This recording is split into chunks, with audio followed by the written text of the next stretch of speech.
نحمده ونصلي ونسلم على رسوله الكريم أما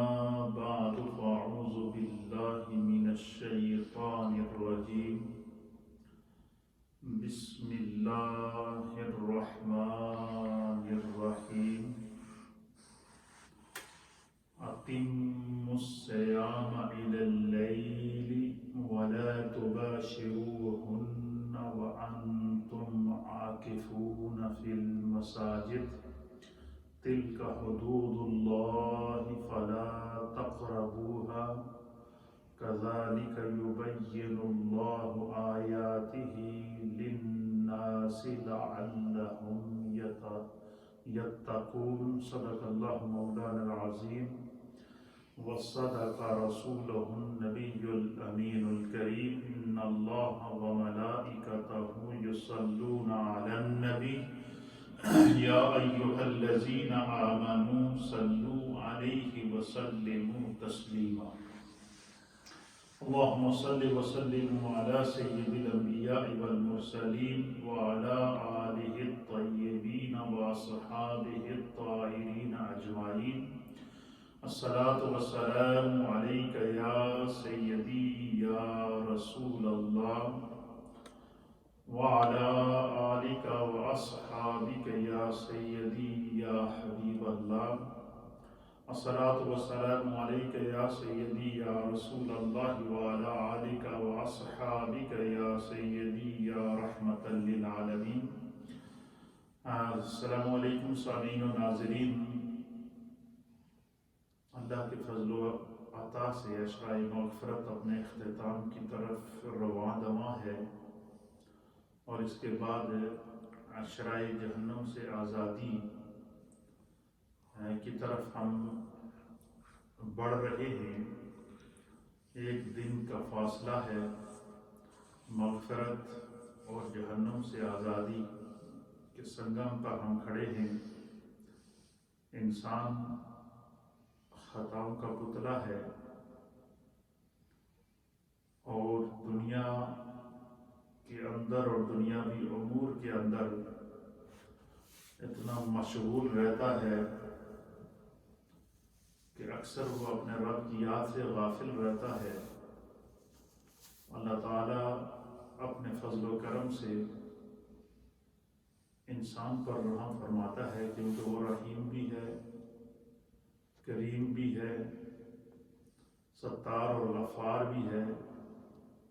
اور اپنے پیارے حبیب لبیب نبی رحمت کی امت کو بخشنا چاہتا ہے۔ اس لیے اللہ تعالیٰ ہمیں زندگی میں بار بار بخشش کے مواقع عطا فرماتا ہے۔ ایک طرف اس وقت ہم کورونا وائرس جیسی ابتلا کا شکار ہیں اور پوری دنیا اس میں مبتلا ہے، ہر ملک پریشان ہے، ہر انسان چاہے وہ انڈیویجول ہو یا اجتماعی طور پر ہو، خانگی زندگی گزار رہا ہو یا امور مملکت چلا رہا ہو، یا اس کی جتنی ذمہ داریاں ہیں وہ آج اس کورونا وائرس کی وبا کی وجہ سے پریشان نظر آ رہا ہے، کیونکہ یہ آزمائش ہے، اور آزمائشیں ہمیشہ خدا کے نیک بندوں پر آتی ہیں۔ حدیث پاک میں آتا ہے، اللہ کے پیارے حبیب لبیب نبی رحمت صلی اللہ تعالیٰ علیہ وآلہ وسلم نے ارشاد فرمایا کہ دنیا میں اگر سب سے زیادہ آزمائشیں انسانیت کے کسی طبقے پر آئی ہیں تو وہ اللہ کے نبیوں پر آئی ہیں۔ ان کو ہجرتیں کرنی پڑیں، ان کے جسموں کو چیرا گیا، ان کو طرح طرح کی اذیتیں برداشت کرنی پڑیں۔ حضرت موسیٰ علیہ نبینا علیہ السلام کو دیکھیں کہ دریا سے گزرنا پڑا، سمندر سے گزرنا پڑا۔ اسی طریقے سے حضرت ابراہیم علیہ السلام کو دیکھیں کہ آزمائش آئی تو آگ سے گزرنا پڑا، آزمائش آئی تو بیٹے کی گردن پہ چھری چلانی پڑی، آزمائش آئی تو ایک جگہ سے ہجرت کر کے دوسری جگہ جانا پڑا۔ حضرت یوسف علیہ السلام کو دیکھیں تو آزمائش آئی تو کنویں میں گرے، آزمائش آئی تو جیل میں گئے، آزمائش آئی تو جیل کے سلاخوں کے پیچھے رہے، پھر خدا نے جب اس مشکل سے نکالا تو پھر وہی ملک جس نے آپ کو غلام بنا کے خریدا تھا، اسی ملک کا اللہ نے آپ کو بادشاہ بنا دیا۔ حضرت ایوب علیہ السلام کو دیکھیں کہ آزمائش آتی ہے تو پورا جسم جو ہے وہ گل رہا ہے، پورے جسم پر کیڑوں کا حملہ ہو جاتا ہے، اور ہر اعتبار سے حضرت ایوب علیہ السلام کو خاندان نے، عزیز و اقارب سب نے چھوڑ دیا، لیکن اس کے باوجود آپ نے آپ کا دل اور آپ کی زبان ذکر الہی اور دل ذکر یاد خدا سے غافل نہ ہوا، تو اللہ تعالیٰ نے پھر آپ کو اسی مٹی سے، اسی جگہ سے، ان کے پاؤں کے نیچے سے پانی کا چشمہ نکال کے آپ کو شفا عطا فرمائی۔ اسی طریقے سے اللہ کے دیگر انبیاء اکرام کو دیکھیں، اللہ کے پیارے حبیب لبیب نبی رحمت جناب سید العالمین محمد رسول اللہ صلی اللہ تعالیٰ علیہ وآلہ وسلم کے دور کو دیکھیں کہ آپ کو کن کن سختیوں سے گزرنا پڑا۔ آپ کے ساتھ سماجی مقاطعہ کر دیا گیا، سماجی بائیکاٹ کر دیا گیا، شعب ابو طالب میں آپ کو بند کر دیا گیا، تمام عرب نے آپ کے ساتھ جو ہے وہ سوشل بائیکاٹ کر دیا، پھر اس کے بعد آپ کو ہجرت کر کے مکہ سے مدینہ آنا پڑا، اور پھر وہاں مدینہ کے اندر جو ہے مختلف غزوات کی صورت میں آپ کے سامنے چیلنجز رہی۔ ہر مشکل سے نکلنے کے بعد پھر خداوند قدوس نے آپ کو فتح مکہ کی نوید سنائی، جو 20 رمضان کو ہوتی ہے، انشاءاللہ کل اس پر ہم تھوڑی سی بات کریں گے۔ تو اسی طریقے سے جو ہے وہ آزمائشوں کے ساتھ ساتھ ہے اللہ کا کرم، اللہ کی رحمت، اس کی عطائیں، اس کا قرب، یہ مومنوں کے ساتھ رہا ہر دور کے اندر۔ جتنا بندہ آزمائش میں خدا کو یاد کرتا ہے اتنا وہ اللہ کا قرب حاصل کرتا ہے، جتنا بندہ اپنے رب کے قریب رہتا ہے اتنا وہ آزمائشوں سے محفوظ رہتا ہے، اور جتنا بندہ اللہ کے قریب رہتا ہے اس کو اتنی زیادہ آزمائشوں سے گزرنا پڑتا ہے۔ نبی پاک صلی اللہ علیہ وسلم نے فرمایا کہ اللہ کے انبیاء کو دنیا میں سب سے زیادہ آزمائشوں سے گزرنا پڑا، پھر ان کے جو صحابہ تھے ان کو اس آزمائشوں سے گزرنا پڑا، پھر حضور نے فرمایا کہ جو لوگ دینداری میں زیادہ سخت ہوں اور دین کے اوپر زیادہ عمل کر رہے ہوں اور دینداری جن کا شعار ہو، تو حضور نے فرمایا کہ وہ لوگ جو ہے وہ ان پر زیادہ آزمائشیں گزرتی ہیں۔ پھر ساتھ ساتھ اللہ تعالیٰ راحت بھی عطا فرماتا ہے۔ جہاں یہ کرونا وائرس کی وبا ہے وہاں رمضان کا مہینہ اپنی جگہ کرم کے ساتھ موجود ہے، رحمت کے ساتھ موجود ہے۔ اس سے پہلے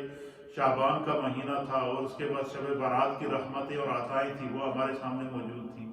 یہ کرم بڑھتا جا رہا ہے اللہ تعالیٰ کا، اور انسان کو ایک قرب سے قرب حاصل کرتا جا رہا ہے۔ تو رمضان المبارک کا آخری عشرہ جب شروع ہوتا ہے تو اہل ایمان کی یہ خواہش ہوتی ہے کہ خداوند قدوس اس آخری عشرہ میں ہمیں اعتکاف جیسی عظیم عبادت نصیب فرمائے، اللہ تعالیٰ ہمیں اس مہینے کے اندر لیلۃ القدر جیسی ساعتیں نصیب فرمائے۔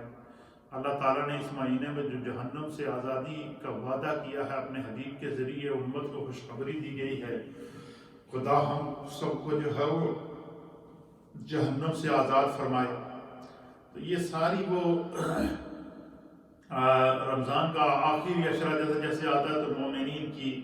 ان کی تڑپ کے اندر اضافہ ہوتا جاتا ہے۔ تو آج میں اعتکاف کی فضیلت کے اوپر تھوڑی سی ایک دو احادیث پیش کروں گا،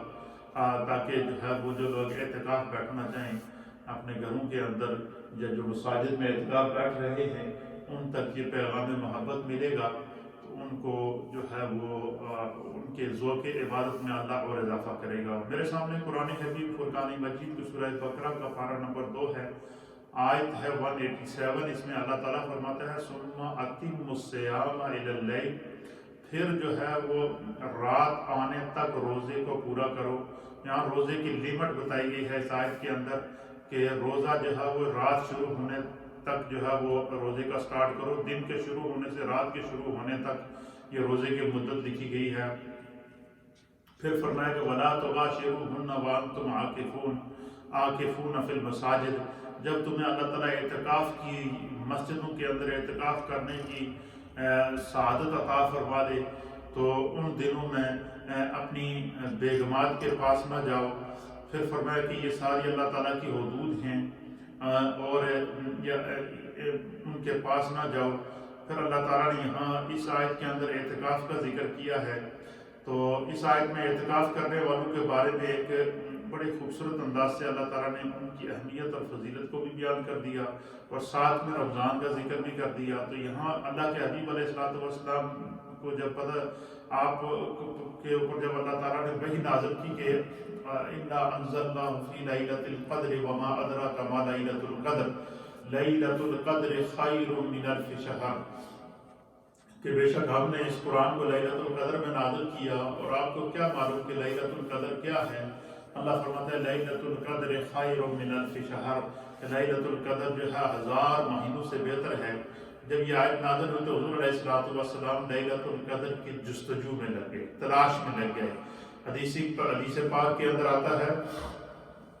کہ نبی اکرم صلی اللہ تعالیٰ علیہ وآلہ وسلم شروع میں جیسے یہ آیات نازل ہوئی تو حضور علیہ السلام نے رمضان کے دو عشرے اعتکاف کیا کرتے تھے، پہلا عشر، دوسرا عشرہ اور تیسرا عشرہ اعتکاف کرتے تھے۔ پھر آپ نے ایک دفعہ 15 رمضان کو اعتکاف کیا، پھر آپ نے ایک دفعہ پورا مہینہ اعتکاف کا ارادہ کیا۔ پھر جو ہے وہ حضور علیہ السلام فرماتے ہیں کہ صحابہ نے جب عرض کیا نا یا رسول اللہ آپ اعتکاف کی طرف بہت آپ کی توجہ جا رہی ہے، اور کبھی آپ آدھا مہینہ اعتکاف بیٹھ جاتے ہیں، کبھی 20 دن اعتکاف بیٹھ جاتے ہیں، کبھی پورا مہینہ اعتکاف بیٹھ جاتے ہیں، اس کی کیا وجہ ہے؟ تو اللہ کے حبیب علیہ السلام نے فرمایا کہ اللہ نے فرمایا کہ جو وہ اس مہینے میں اللہ نے لیلۃ القدر دی ہے، اور لیلۃ القدر 1000 مہینوں سے بہتر ہے۔ میں مصطفیٰ یہ چاہتا ہوں کہ وہ لیلۃ القدر جو ہے اس کے لمحات مجھے نصیب ہو جائے۔ اللہ اکبر۔ تو پھر حضور علیہ السلام فرماتے ہیں کہ پھر میرے پاس جبریل آئے وحی لے کر، جبریل آیا، جبریل نے مجھے پیغام دیا کہ یا رسول اللہ، یا حبیب اللہ، یہ اعتکاف آپ رمضان کے آپ پورا مہینہ رمضان میں اس جستجو میں رہتے ہیں کہ مجھے لیلۃ القدر ملے، اے اللہ کے حبیب لیلۃ القدر رمضان کے مہینے کے آخری عشرہ کی راتوں میں تلاش کرو۔ پھر حضور علیہ السلام نے جیسے جبریل علیہ السلام نے آپ کو نشاندہی فرما دی کہ لیلۃ القدر ہے، لیکن یہ رمضان کے مہینے کے آخری عشرے کی راتوں کے اندر جو ہے وہ ملے گی، تو پھر حضور علیہ السلام حدیث کے اندر آتا کہ ہر سال رمضان میں آپ اعتکاف کیا کرتے تھے۔ میرے سامنے جو حدیث پاک ہے اس کو امام مسلم نے صحیح مسلم کتاب الصیام کے اندر باب لیلۃ القدر کے باب کے اندر اس حدیث کو نقل فرمایا ہے۔ حضرت ابو سعید خدری رضی اللہ تعالیٰ عنہ بیان کرتے ہیں کہ حضور نبی اکرم صلی اللہ تعالیٰ علیہ وآلہ وسلم نے رمضان المبارک کے پہلے عشرے میں اعتکاف کیا۔ پھر جو ہے وہ ایک ترکی خیمہ آپ نے رمضان کے درمیانی عشرے میں نصب کروایا مسجد کے اندر، اور اس ترکی خیمے کے اندر آپ اعتکاف کیا کرتے تھے۔ پھر آپ 15 دن پہلے آپ نے پہلے عشرہ اعتکاف کیا، پھر آپ نے 15 دن اعتکاف کیا، پھر آپ نے پورا مہینہ اعتکاف کیا۔ کہتے ہیں کہ آپ نے جو ہے ایک ترکی خیمہ نصب کروایا، اور اس خیمے کے دروازے کے اوپر ایک چٹائی لٹک رہی تھی، اور حضور علیہ السلام نے اس خیمے کے اندر اعتکاف کیا۔ پھر کہتے ہیں کہ سرکار دو عالم صلی اللہ علیہ وسلم نے پھر اس خیمے سے اپنا سر مبارک باہر نکالا اور فرمایا کہ اس میں اس رات یعنی لیلۃ القدر کی تلاش میں پہلے عشرے کا اعتکاف کرتا ہوں۔ پھر آپ نے پہلا عشرہ اعتکاف کیا رمضان کا لیلۃ القدر کی تلاش میں۔ پھر کہتے ہیں کہ سرکار دو عالم صلی اللہ تعالیٰ علیہ وسلم نے پھر درمیانی عشرے میں اعتکاف کیا، پھر یعنی درمیانی عشرے میں اعتکاف کیا، کہا کہ میں لیلۃ القدر کی تلاش میں رمضان کے درمیانی عشرہ بھی اعتکاف کرتا ہوں۔ پھر کہتے ہیں کہ پھر سرکار دو عالم صلی اللہ تعالیٰ علیہ وسلم فرماتے ہیں کہ جب 2 عشرے گزر گئے تو میں جستجو میں تھا کہ لیلۃ القدر کا لمحہ مجھے ملے، تو پھر میرے پاس جبریل آئے، اور جبریل میرے پاس فرشتہ آیا، اور تو میری طرف وحی کی گئی کہ یہ آخری عشرے میں ہے، اور تو میں جس شخص کو پسند کروں وہ اعتکاف کرے۔ چنانچہ جو ہے وہ لوگوں نے نبی اکرم صلی اللہ علیہ وسلم کے ساتھ اعتکاف کیا۔ حضور علیہ السلام نے خیمہ لگایا مسجد نبوی شریف کے اندر، آپ نے پہلا عشرہ اعتکاف کیا، اور خیمہ ترکی خیمہ تھا، اور حضور علیہ السلام نے وہاں سے منہ باہر نکال کے اعلان فرمایا کہ میں پہلا عشرہ جو ہے رمضان کا یہ لیلۃ القدر کی تلاش میں پہلے عشرے کا اعتکاف کرتا ہوں۔ پھر آپ نے دوسرے عشرے کا اعتکاف کیا، پھر جبریل آپ کے پاس آئے اور جبریل نے کہا یا رسول اللہ یہ اعتکاف آپ کو جو ہے وہ رمضان کے آخری عشرے میں ملے گا۔ پھر اس کے بعد سرکار دو عالم صلی اللہ علیہ وسلم کا یہ معمول بن گیا کہ آپ ہر رمضان میں جب تک آپ کی زندگی رہی حضور علیہ السلام ہر رمضان کے آخری عشرے میں اعتکاف کیا کرتے تھے۔ دوسری حدیث ہے، اس حدیث کو حضرت انس بن مالک رضی اللہ تعالیٰ عنہ بیان کرتے ہیں، امام ترمذی نے اس کو کتاب الصوم کے اندر اس حدیث کو نقل فرمایا ہے۔ حضرت انس بن مالک کہتے ہیں کہ نبی اکرم صلی اللہ تعالیٰ علیہ وسلم رمضان کے آخری عشرہ میں اعتکاف کیا کرتے تھے، اور ایک سال اعتکاف آپ کسی مصروفیات کی وجہ سے نہ کر سکے تو دوسرے سال رمضان میں سرکار نے ڈبل اعتکاف کیا، 20 دن کا اعتکاف کیا، یعنی ایک پچھلے سال کا اعتکاف جو رہ گیا تھا وہ کیا، اور دوسرا 20 دن کا اعتکاف آپ علیہ السلام۔ اس سے مراد یہ کہ سرکار دو عالم صلی اللہ علیہ وسلم یعنی اعتکاف کو اتنا پسند کیا کرتے تھے کہ اعتکاف میں بندہ اپنے پوری دنیا سے کٹ کر اپنے رب کے گھر کا مہمان بن کر اس کی چوکھٹ پر بیٹھ جاتا ہے اور اس کی بارگاہ میں گر گڑا کر بھیک مانگتا رہتا ہے، مغفرت کی بھیک مانگتا ہے، توبہ کی بھیک مانگتا ہے، استغفار کی بھیک مانگتا ہے۔ تیسری حدیث ہے، اس کو حضرت عبداللہ بن عباس رضی اللہ تعالیٰ عنہما بیان کرتے ہیں کہ نبی اکرم صلی اللہ تعالیٰ علیہ وسلم نے فرمایا کہ نبی اکرم صلی اللہ علیہ وسلم نے اعتکاف کرنے والے کے بارے میں ارشاد فرمایا کہ وہ گناہوں سے اس طرح باز رہتا ہے اعتکاف کرنے والا کہ نیکیوں سے اسے اس قدر ثواب ملتا ہے جیسے کہ اسے تمام جتنا وقت اس کا اعتکاف کرنے والے کا حالت اعتکاف میں گزرتا ہے۔ اللہ کے حبیب علیہ السلام نے فرمایا کہ وہ تمام وقت اسے خدا نیکیاں عطا کرتا رہتا ہے، نیکیاں عطا کرتا رہتا ہے، نیکیاں عطا کرتا رہتا ہے۔ پھر یہ بھی فرمایا گیا کہ مثلا غیر رمضان میں جو اعتکاف کے علاوہ جو بندے کو دن رات کے معمول ہوتے تھے اور اس میں سے نیکیاں ملتی تھی، اس کو فرمایا وہ بندہ جب اعتکاف کر جاتا تو غیر رمضان کی جو اس کی نیکیاں ہوتی تھی اللہ تعالیٰ اس کے برابر بھی نیکیاں اس کو ساتھ میں اضافی طور پر عطا فرماتا ہے۔ پھر اسی طریقے سے حدیث پاک کے اندر آتا ہے، شعب الایمان کی حدیث ہے، مولا کائنات حضرت حیدر کرار علی المرتضیٰ رضی اللہ تعالیٰ عنہ کرم اللہ وجہہ الکریم اس حدیث کے راوی ہیں۔ آپ بیان فرماتے ہیں کہ حضور سید عالم صلی اللہ تعالیٰ علیہ وآلہ وسلم نے ارشاد فرمایا کہ جس نے رمضان میں 10 دن اعتکاف کر لیا وہ ایسا ہے جیسے اس نے 2 حج اور 2 عمرے اکٹھے کیے تھے۔ اتنی بڑی اس کی فضیلت ہے کہ 2 حج اور 2 عمرے کرنے کا ثواب اللہ تعالیٰ اعتکاف کرنے والوں کو عطا فرماتا ہے۔ اسی طریقے سے حضرت حسن بصری رضی اللہ تعالیٰ عنہ بیان فرماتے ہیں کہ اعتکاف کرنے والے کو اللہ تعالیٰ، کیونکہ اعتکاف کرنے والا اپنی ساری توانائیاں اعتکاف کے لیے صرف کر دیتا ہے، تو اعتکاف کرنے والے کو اللہ تعالیٰ ہر روز ایک عمرے کا اور ایک حج کا ثواب عطا فرماتا ہے۔ یعنی یہ اس کی اتنی بڑی فضیلت اور اتنی بڑی اہمیت ہے۔ پھر حدیث پاک کے اندر سرکار دو عالم صلی اللہ علیہ وسلم جو ہے وہ حضرت عائشہ صدیقہ ام المؤمنین روایت کرتی ہیں کہ سرکار دو عالم صلی اللہ علیہ وسلم کا کیا معمول تھا، قالت آپ فرماتی ہے کان رسول اللہ صلی اللہ تعالی علیہ وآلہ وسلم یعتکف العشر الاخر من رمضان، کہ حضور علیہ السلام کا یہ معمول ہوتا تھا کہ حضور علیہ السلام رمضان کے آخری عشرے میں معمول کے مطابق اعتکاف فرمایا کرتے تھے۔ اعتکاف یہ بہت بڑی اس کی سعادت اور اس کی بڑی جو ہے وہ برکت ہے۔ اعتکاف میں بندہ دنیا سے کٹ کر اپنے رب کی طرف رجوع کرتا ہے، دنیاوی معاملات کو چھوڑ دیتا ہے، روزمرہ کے کاروبار کو چھوڑ دیتا ہے، دنیا کے کام کاج کو چھوڑ دیتا ہے، دنیا سے کٹ کر وہ جو وقت ہوتا ہے وہ خدا کے گھر کے اندر آگے بیٹھ جاتا ہے، اللہ سے استغفار کرتا ہے۔ حتیٰ کہ یہاں تک روایات کے اندر آیا کہ اعتکاف والا جب ایک دفعہ مسجد میں اعتکاف بیٹھ جائے وہ دعا مانگے یا نہ مانگے، خدا اس کو ایک ہر لمحے کے مطابق اس کو ثواب عطا فرماتا ہے۔ کیوں کہ وہ اپنا گھر بار، اپنے بیوی بچے، اپنے عزیز و اقارب سب کو چھوڑ کر وہ اپنے رب کی بارگاہ میں اعتکاف کرتا ہے۔ تو فرمایا کہ اعتکاف میں انسان اللہ کے گھر کا مجاور بن جاتا ہے، اس کا قرب حاصل کرتا ہے، دنیاوی مصروفیات اور آسائشوں کو چھوڑ کر اللہ کی طرف رجوع کرتا ہے۔ کبھی وہ تلاوت قرآن میں مصروف ہوتا ہے، کبھی نمازوں میں مصروف ہوتا ہے، کبھی صلاۃ التسبیح پڑھ رہا ہوتا ہے، کبھی استغفار کر رہا ہوتا ہے، کبھی توبہ کر رہا ہوتا ہے، کبھی قرآن کی تلاوت کر رہا ہوتا ہے۔ ہر اس کی بس ایک ہی خواہش ہوتی ہے کہ میرا رب مجھے بخش دے، میرا رب مجھے بلکہ ایک عظیم محدث ہیں حضرت عطا خراسانی تابعی ہیں، وہ آپ فرماتے ہیں کہ اعتکاف کرنے والے کی مثال میں آپ کو یوں دوں گا، حضرت عطا خراسانی کہتی ہیں کہ اعتکاف کرنے والے کی مثال یہ ہے اس طرح ہے کہ جس طرح کوئی شخص، کوئی بھیک مانگنے والا شخص کسی داتا کے، سخی داتا کے در پہ جا کر بیٹھ جائے چوکھٹ لگا کے کہ میں اس وقت تک نہیں اٹھوں گا جب تک آپ مجھے کچھ عطا نہیں کریں گے، فرمایا بعین ہی اسی طریقے سے جب بندہ اعتکاف کرنے والا مسجد کے اندر آ کر اعتکاف کرتا ہے اور خداوند قدوس کے لیے اپنے گھر کو چھوڑ کر اللہ کی چوکھٹ پر بیٹھ جاتا ہے، تو پھر وہ خداوند قدوس سے جب استغفار کرتا ہے، توبہ کرتا ہے، دعائیں کرتا ہے، اللہ اس کو دعائیں بھی سنتا ہے، خدا اس کو لیلۃ القدر کے لمحات بھی نصیب کرتا ہے، اللہ تعالیٰ اس کو جو ہے وہ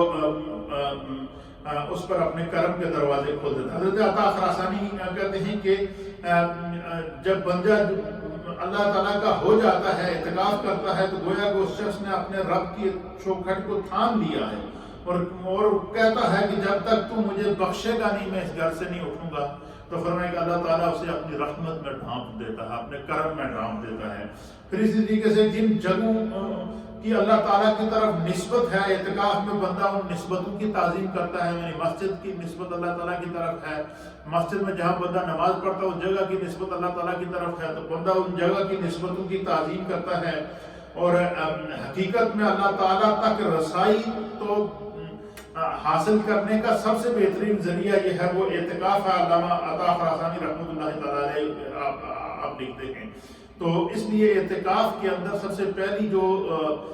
ضرورت سمجھنے کی ہے وہ یہ ہے کہ جب بندہ اعتکاف بیٹھے، چاہے خواتین گھر میں بیٹھیں،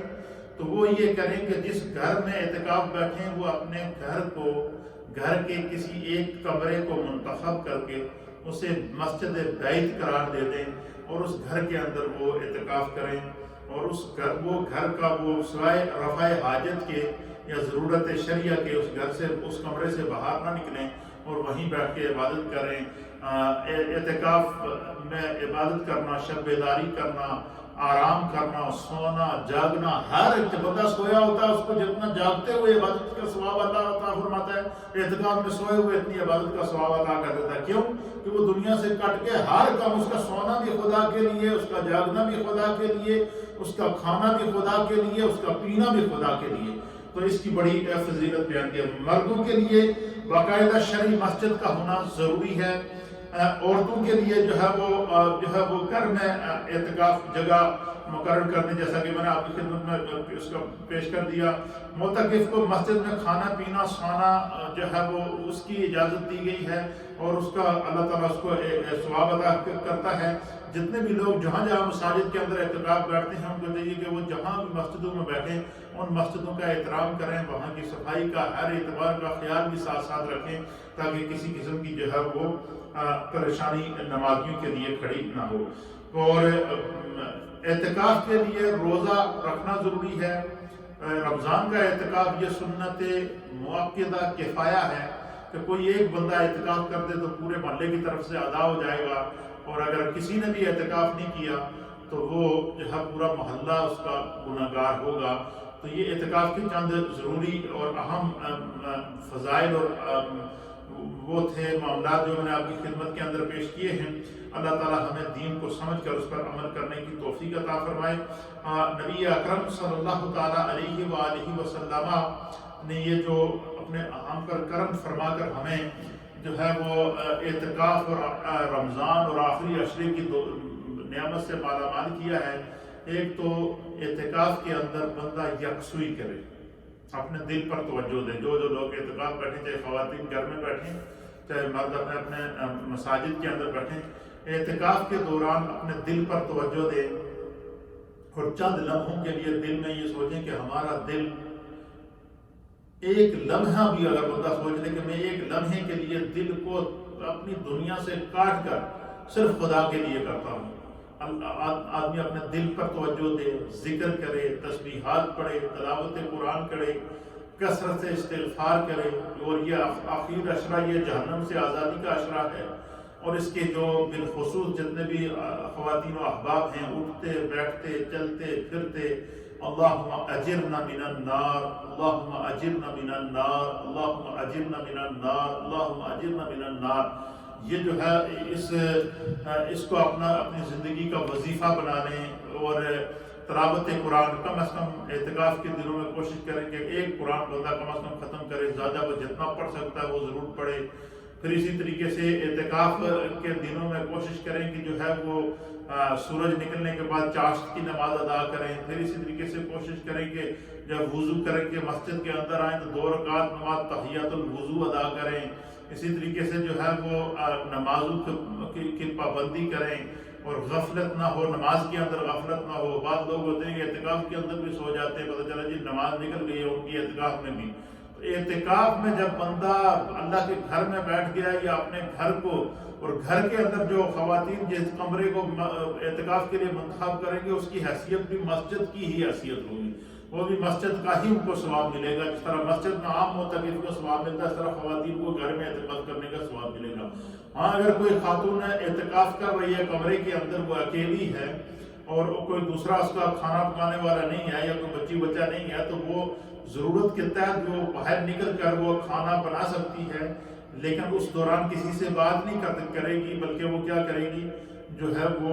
تسبیحات کرتی رہے گی. تو اگر کوئی بندہ نہیں ہے، مجبوری ہے، ضرورت شرعیہ کے تحت جو ہے وہ یہ کر سکتی ہے. تو اگر کوئی کھانا پکانے والا ہے اور تو پھر اسے سارا وقت جو ہے وہ اعتکاف کی حالت میں ہی گزارنا چاہیے، سوائے اس کے کہ جو جب انہیں وضو کی ضرورت پڑے یا حاجت کی ضرورت پڑے تو وہ جا سکتی ہیں. تو یہ اعتکاف کے دوران جو ہے وہ اپنے رب کی طرف رجوع کرنا، تسبیحات کرنا، اپنے دل پر فوکس کرنا، اپنے نفس پر فوکس کرنا، اپنے گناہوں کو یاد کر کے، ایک ایک گناہ کو جو بندے کو یاد آئے اس کو یاد کر کے اس سے سچی توبہ کرے، استغفار کرے، نبی پاک کی ذات کو وسیلہ بنا کے اللہ کی بارگاہ میں پیش کیا جائے. تو اس بابرکت عشرے کے اندر اللہ تعالیٰ لیلۃ القدر بھی عطا فرماتا ہے، لیلۃ القدر کی ساعتیں بھی عطا فرماتا ہے. بالخصوص حضور علیہ السلام نے اس طرح اشارہ دیا کہ لیلۃ القدر کو رمضان کے مہینے کے آخری عشرہ کی طاق راتوں کے اندر تلاش کرو. تو ان طاق راتوں کو جا کر گزاریں اور تسبیحات میں گزاریں. کوشش کریں کہ اعتکاف کے دوران جو ہے ہر روز نہیں تو کم از کم اس اعتکاف میں 1 یا 2 مرتبہ صلاۃ التسبیح ضرور ادا کریں، قضا نمازیں ادا کریں، تلاوت قرآن کریں، استغفار کریں، توبہ کریں، جتنے وظائف کر سکتے ہیں کریں. امت مسلمہ کے لیے دعا کریں، نبی پاک کی امت کے لیے دعا کریں، گناہگاروں کے لیے دعا کریں، اپنے لیے دعا کریں، اپنے مرحومین کے لیے دعا کریں. یہ بندہ صرف اور صرف اپنے آپ کو جب رب کے لیے وقف کر دیتا ہے تو اس کی دعا بھی قبول ہوتی ہے، اس کی التجا بھی قبول ہوتی ہے، اس کا خلوص بھی قبول ہوتا ہے. اللہ تعالی ہمیں دین کو سمجھ کر اس پر عمل کی توفیق عطا فرمائے. لا الہ الا اللہ الا اللہ الا اللہ لا الہ الا اللہ الا اللہ الا اللہ لا الہ الا اللہ الا اللہ الا اللہ لا الہ الا اللہ محمد رسول اللہ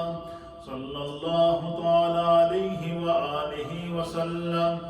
اللہ اللہ اللہ اللہ اللہ اللہ اللہ اللہ جل جلالہ. اللہم صلی علی سیدنا و نبینا و مولانا محمد